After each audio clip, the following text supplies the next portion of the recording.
안녕하세요 여러분. 오늘의 흥미로운 영상 내용은 금 인기를 얻고 있다. 얼마나 오래 지속될까? 그리고 구글, AI와 법적 위협에 직면한 가운데 실적 발표에 관한 것입니다. 우선 좋아요 버튼을 누르고 채널 구독 및 알림 설정도 잊지 마세요. 여러분의 관심과 지지가 저희에게 큰 힘이 됩니다. 첫 소식은 월스트리트 저널의 보도를 바탕으로 전 세계 투자자들의 이목을 집중시키고 있는 금값, 급등 현상에 대해 전해드리겠습니다. 최근 금값은 유례없는 속도로 치솟으며 전 세계 금융시장에서 가장 주목받는 자산으로 떠올랐습니다. 특히 관세로 인해 시장이 크게 요동치고 있는 가운데 금은 투자자들이 불확실성 속에서 찾고 있는 희귀한 안전자산으로 자리매김하고 있습니다. 이번 달 들어 금값은 한때 온스당 3,500달러를 돌파하며 사상 최고가를 기록했고 4월 초에 비해 무려 9% 이상 상승했습니다. 올해 초와 비교하면 상승률은 거의 30%에 달합니다. 물론 수요일에는 3,300달러 선까지 다소 하락하긴 했지만 여전히 주식시장의 주요 지수보다 훨씬 높은 수익률을 기록 중입니다. 대표적인 주식지수인 S&P 500은 올해 들어 오히려 8% 넘게 하락한 반면 금은 이와는 대조적으로 급등하며 그야말로 황금기를 맞이하고 있는 모습입니다. 이와 비교해 다른 안전자산으로 간주되는 유틸리티 및 소비재 관련 상장 치수펀드 ETF들은 올해 상승폭이 4%에도 미치지 못하고 있습니다. 세계금협회의 수석시장 전략가 조 카바토니는 미국의 통화 정책이 점점 복잡해지고 있는 가운데 시장은 불확실성에 대비하고자 금으로 시선을 돌리고 있다고 분석했습니다. 그는 이어서 투자자들은 계속되는 변동성 속에서 위험을 분산시키려 하고 있으며 이러한 흐름은 앞으로도 이어질 가능성이 크다고 말했습니다. 이러한 금값 상승의 이면에는 정치적 변수도 크게 작용하고 있습니다. 도널드 트럼프 대통령은 최근 중국에 최대 145%의 고율 관세를 부과할 수 있다고 밝혔고 이에 따라 시장은 다시 한번 불안정한 국면으로 접어들었습니다. 여기에 연방준비제도 제롬 파월 의장을 향한 대통령의 비판과 압박이 더해지며 연준의 독립성에 대한 의문도 커졌습니다. 시장 분석가 다니엘라 사비나토는 행정부의 정책, 일관성에 대한 의구심이 커질수록 금값은 계속 오를 수 있다고 전망했습니다. 특히 그녀는 연준에 대한 대통령의 지속적인 공격이 금에 대한 수요를 더욱 자극하고 있다고 덧붙였습니다. 하지만 모든 상승이 영원할 수는 없습니다.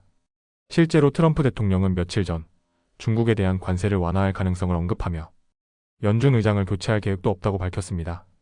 시장이 민감하게 반응할 수밖에 없는 발언입니다. 르네상스 매크로 리서치의 회장 제프리 드그라프는 금값은 현재 너무 급하게 올랐으며 기술적 분석상으로는 조정이 필요할 시점이라고 말합니다. 그는 금이 이제 장기적인 통합 국면에 진입할 수 있다고 봤습니다. 여기서 통합이란 급격한 상승이나 하락이 아닌 일정한 범위 내에서 안정적으로 움직이는 구간을 뜻합니다. 또 다른 전문가 앤드류 에디슨은 금이 3,500달러 선에서 급락한 것은 상승세의 탄력이 사라졌다는 증거이며 단기적으로는 매도 신호가 나왔을 가능성을 지적했습니다.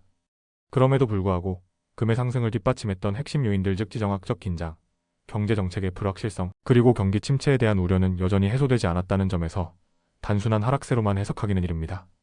결론적으로 금값이 최근의 최고점에서 일부 조정을 받고 있더라도 이는 폭락의 전조로 보기보다는 잠시 숨고르기를 하는 국면으로 보는 것이 합리적일 것입니다. 우리 모두가 불확실한 세상 속에서 안정성과 가치를 찾고 있는 지금 금이라는 자산은 여전히 많은 이들에게 중요한 피난처로 남아있을 것입니다. 다음 소식은 미국 경제 전문지 월스트리트 저널의 보도를 바탕으로 기술업계의 거대 기업인 알파벳 즉 구글의 모회사에 대한 최신 소식을 전해드리겠습니다. 알파벳이 1분기 실적을 발표하는 날입니다. 그런데 이번에는 단순한 숫자 이상의 의미를 지닙니다. 단순히 매출과 수익이 얼마나 늘었는지를 보는 것을 넘어 투자자들과 분석가들은 지금 구글이라는 거대 기업의 다음 걸음에 주목하고 있습니다. 이유는 명확합니다. 현재 구글은 기술, 법률, 그리고 시장 구조 전반에 걸쳐 거대한 위협에 직면해 있기 때문입니다. 이번 분기 실적에서 시장이 기대하는 수치는 주당 순이익 2달러 1센트, 그리고 매출은 약 890억 달러. 이는 작년 같은 기간보다 각각 6%, 11% 늘어난 수치입니다. 언뜻 보기엔 무난해 보입니다. 하지만 주식시장은 이미 다음 분기에 어떤 일이 일어날지를 더 중요하게 보고 있습니다. 최근 테슬라나 유나이티드 항공과 같은 기업들이 연간 실적 전망을 철회하거나 조건부로 제시하는 사례가 늘고 있기 때문입니다. 알파벳은 전통적으로 향후 실적에 대한 구체적인 가이던스를 잘 주지 않는 기업입니다. 대신 최고 재무책임자인 아낫 아슈케나지가 다음 분기와 향후 전략에 대해 간접적인 메시지를 전달하는 방식이죠. 그녀는 3달 전 발표에서도 무역 전쟁이나 세계 경제, 불확실성에 대해 특별히 언급하지 않았지만 이제는 상황이 많이 달라졌습니다. 투자자들은 이제 단순히 구글 광고 수익에 관심을 두는 것이 아니라 중국의 테무나 셰인 같은 전자상거래 업체들이 미국 광고 시장에 미치는 영향도 우려하고 있습니다. 이들은 저렴한 제품과 공격적인 마케팅 전략으로 미국 시장에서 빠르게 영향력을 키우고 있기 때문입니다. 또 하나의 핵심은 인공지능 경쟁입니다. 마이크로소프트, 아마존, 메타 등과의 치열한 AI 투자. 경쟁 속에서 구글은 올해 자본 지출을 750억 달러로 예상하고 있습니다. 지난해보다 무려 43% 늘어난 수치이며 2년 전과 비교하면 63% 증가한 셈입니다. 문제는 단순히 투자가 늘고 있다는 것이 아니라 이렇게 투입한 자본이 수익으로 돌아오고 있는지를 시장이 따져 묻고 있다는 점입니다. 감가상각비도 증가세에 있고 거시경제적 불확실성도 이 문제에 복잡함을 더합니다. 하지만 구글을 괴롭히는 것은 숫자뿐만이 아닙니다. 현재 구글은 미국 법무부가 제기한 2건의 독점금지 소송에 직면해 있습니다. 이 중 한 건은 이미 정부가 승소했고 현재 구글이 어떤 제재를 받을지를 놓고 법적 절차가 진행 중입니다. 정부는 심지어 구글이 검색과 광고 데이터를 경쟁사와 공유해야 한다거나 극단적으로는 회사를 분할해야 한다는 주장까지 내세우고 있습니다. 유럽에서도 상황은 비슷합니다. 최근 애플과 메타가 유럽연합으로부터 디지털 시장법 위반으로 벌금을 부과받은 사례를 보면 이러한 법적 기준이 조만간 구글에게도 적용될 가능성이 매우 높습니다.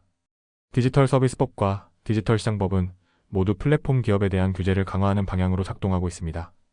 이와 동시에 구글은 이제 검색 시장에서도 더 이상 독점적 지위를 누리지 못할 수도 있다는 불안에 시달리고 있습니다. 오픈AI, 엔트로픽, 퍼플렉서티와 같은 새로운 AI 검색 기업들이 시장 점유율을 차츰 늘려가고 있기 때문입니다. 과거에는 광고 수익과 클라우드 사업이라는 두 축만으로도 안정적으로 성장하던 기업이었습니다. 하지만 이제 알파벳의 사업 구조는 더 복잡해졌고 그만큼 투자자들의 질문도 많아졌습니다. 이 회사는 앞으로 얼마나 유연하게 변화에 대응할 수 있을까? 법적 제재에 얼마나 회복력을 가질 수 있을까? 그리고 AI 경쟁에서 정말로 앞설 수 있을까? 이러한 물음들이 실적 발표의 배경에서 더욱 부각되고 있습니다. 참고로 알파벳의 주가는 올해 들어서만도 17.9% 하락했습니다. 이는 시장이 단순히 과거의 실적이 아닌 미래의 불확실성을 더 크게 반영하고 있다는 방증이기도 합니다. 오늘은 여기까지입니다. 다음 영상에서 더 유익하고 흥미로운 내용으로 찾아뵙겠습니다. 이 영상은 투자 의견이 아닙니다. 매우 감사합니다.